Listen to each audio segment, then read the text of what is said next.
Okay, mga sangkay, bago po tayo mag-umpisa, may nakalimutan po tayo no mga nakaraang vlog natin. Alam nyo kung ano ito mga sangkay?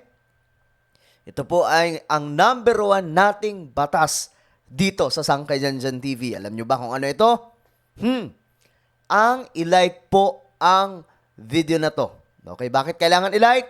Para mag-recommend po sa YouTube at marami pong makapanood. So ngayon mga sangkay, bibigyan ko muna kayo ng 1 minuto para gawin ang, hindi na, 30 seconds para gawin po ang ating number one na batas.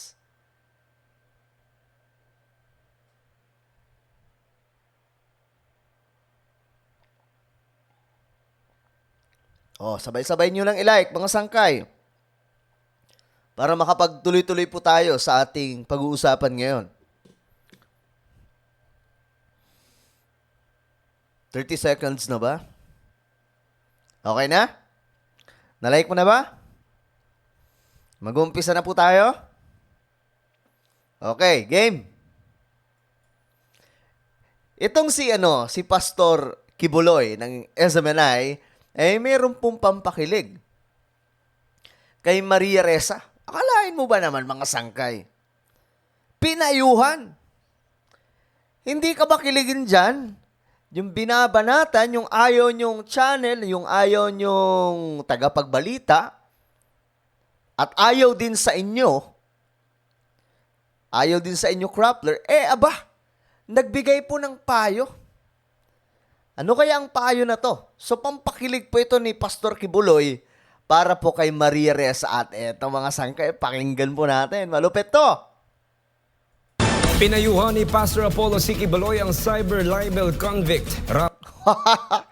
Kita nyo mga sangkay, una pa lang, pinayuhan ni Pastor Kibuloy ang convicted na si Maria Ressa. Rappler, CEO na si Maria Ressa. Ulit. Maganda yung umpisa eh. Pinayuhan ni Pastor Apollo C. Kibuloy ang cyber libel convict. Oy! Rappler, CEO na si Maria Ressa na harapin ang katotohanan. Yung may payo mga sangkay. Ikaw ba naman, Maria Ressa, hindi ka kikiligin? Si Pastor Kibuloy ay may payo sa'yo. Diba? Ayaw niyo Pastor Kibuloy. Si Pastor Kibuloy naman ayaw din po sa inyo dahil nga po wala kayo sa ayos magbalita. Sinisiraan niyo pa yung SMNI. Pero sa pagkakataong ito, pinayuhan po si Maria Ressa. Diba? Nakakakilig naman yun.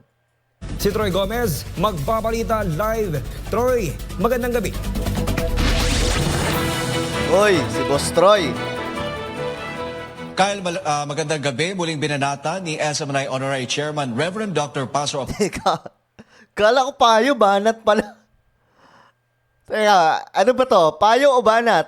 Pakinggan po natin. Hindi ko pa kasi napapanood to ngayon pa lang. Sabay-sabay tayo mga sangkay. Apollo C. Kibuloy, ang libel convict CEO na si Maria Ressa ng least trusted media sa bansa na Rappler. Ito. Pastor Kibuloy, game. What will we lose? You are the least trusted. Tingnan mo yung mga comments. Lahat ayaw sa'yo. Okay. Hindi yun Real talk man to si Pastor Kibuloy. Sabi po niya, tingnan nyo naman yung mga comments. Ayaw sa'yo ng marami. Well, totoo po yun. Sobrang dami po talaga. Super majority, kahit magbasa po kayo sa mga comment, marami po ang nangangayaw kay Maria Ressa. Pero, may payo po dito si Kibuloy. May payo po si Pastor Kibuloy dito. Sa kabila po ito na inaayawan na po si Maria Ressa ng marami sa ating mga kababayan. Swerte mo naman, Maria Ressa, ha? nababasa yung mga comments ng bansang Pilipinas. Oh. Nalungkot ba sila na ikaw ay sasara? Aha. Hindi. Uy. Nagsaya ang lahat. Yun. Nagbubunyi, nagpipiesta. Correct. Witness po ako doon. Diba na nakaraan lamang, nito lang, naggawa po tayo ng content about dyan. At ang dami po talagang tuwang-tuwa. Ay, nako. Eh, yun po talaga. Ganun po talaga. mawawala na kayo sa pamamahayag na hindi tama. So, ito, ipack-check mo itong mga sinasabi mo. Kabaligtaran to eh. Aha. You are the one who lose everything, not us. Gets ko na, guys. Ganito yung pamamaraan ni Pastor Kibuloy, okay? Ang ginawa po niya, ipinaalala muna ni Pastor Kibuloy kung sino si Maria Ressa at kung ano ang stand ng tao o pananaw ng tao ng mga Pilipino sa kanya, kay Maria Ressa. Then, siguro ang kasunod po niya na statement niya dito ay payo na. So, pakinggan mo natin. What we lost is another headache. We lost a termite, we lost a headache. Batikos mula kay Pastor Apollo Sigibuloy ang inabot ni Maria Ressa, ang libel convict CEO ng least trusted media na Rappler, Grabe naman, pinagsisigawan naman ni Troy na talagang ang Rappler ang hindi pinagtitiwalaan ng mga Pilipino. Pinaka. Tapos itong magmatigas sa ginawang pag-uphold ng Court of Appeals sa naunang Ay, mali. desisyon ng Hindi pinagtitiwalaan. Mali ata ako nang nasabi. Mali. Ang Rappler ang hindi pinagtitiwalaan ng mga Pilipinong tagapaghatid ng balita. Hindi naman po sila naghahatid ng balita. More on opinion, di ba? Manila Regional Trial Court kaugnay sa kasong cyber libel. Ayon sa nasabing korte, si Ressa at ang dating writer nito na si Reynaldo Santos Jr. ay guilty sa isinampang cyber libel case ng businessman na si William King. Yan si Wilfredo King. Guys, yan po yung nagsampa. Hindi po si PBM, hindi po si President Duterte. Ay, nako po, itong mga taga-Rappler talaga.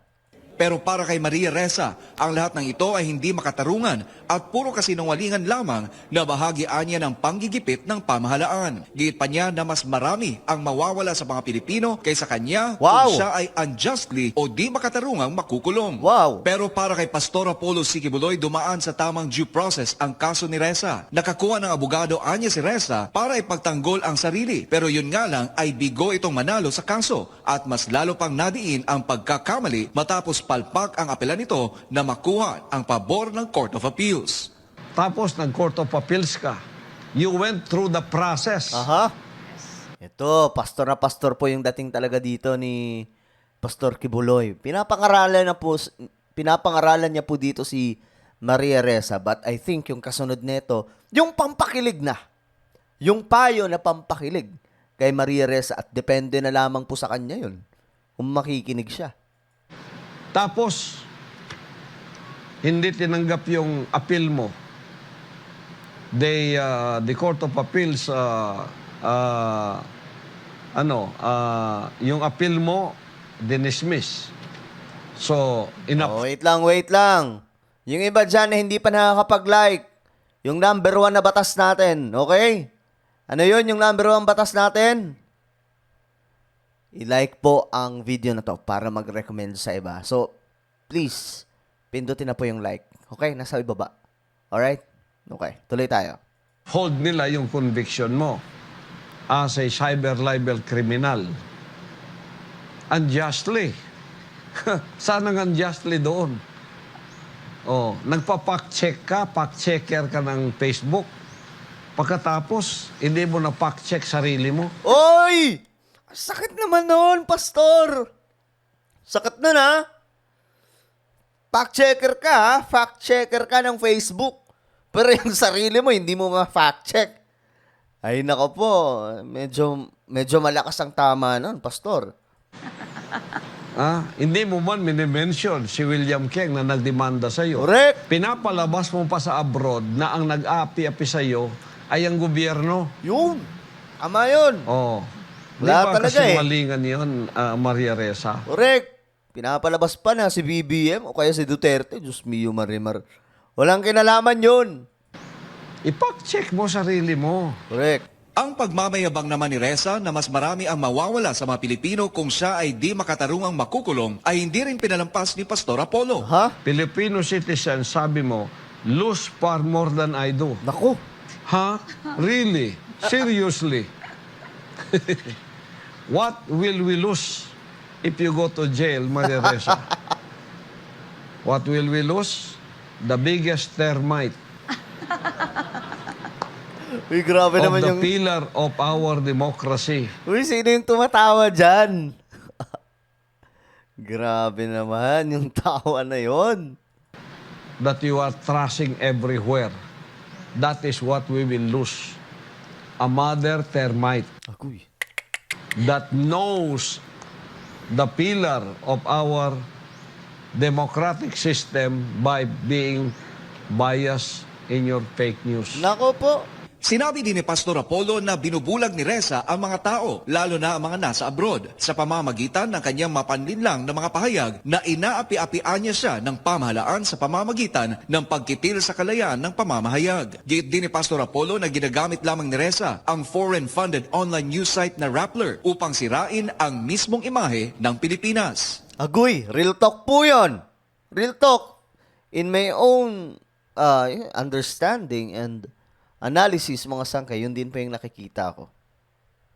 Sinisira po niya yung imahe ng Pilipinas. Kahit ikaw pa, kahit pa foreign funded ka. So, wag mo nang linlangin ang mga Pilipino sa mga statements mo. Wag mo nang ipagmatuwid ang sarili mo sapagkat harapin mo ng katotohanan. Yun! Ito yun, mga sangkay, hinihintay natin. Yung pampakilig kay Maria Ressa. Pinakilig po siya dito ni Pastor Kibuloy. Ibig sabihin, pinayuhan. Swerte mo, madam. Swerte mo. Pinayuhan ka ni Pastor Kibuloy. Sana makinig ka, no? At sana kiligin ka. Statements mo. Huwag mo nang ipagmatuwid ang sarili mo sapagkat harapin mo ng katotohanan na itong Rappler, kung iyong napansin, nakita ng buong Pilipinas, it is a media a media for demolition. It's not a media for construction. It's not a media in the Philippines that is for nation building. It is a media in the Philippines that demolishes the image of our nation. Guy! So, guys, ang ganda po ng punto doon ni Pastor Kibuloy. And I hope na makinig po si Maria Ressa. Okay? Pumasok po sa kanyang isipan na oo nga naman. Tama nga naman. 'Di ba? Buti ka nga pinayuhan ka ni Pastor Kibuloy. So, ayun, guys. Ay, nako. So, ngayon, ulitin ko, sabay-sabay niyo pong gawin ang pinakamahalaga nating batas, ang i-like ang video natin ngayon. So maraming salamat po sa inyong panonood. Hanggang sa muli, this is me, Sangkay Janjan. Please like, comment, share, and subscribe. Ba't ko pala binanggit yun? Tapos na pala tayo doon. Bahala na kayo, mga sangkay. Kasi nag-promise po ako na hindi ko nababanggitin yung like, comment, share, and subscribe. Maliban dito sa like.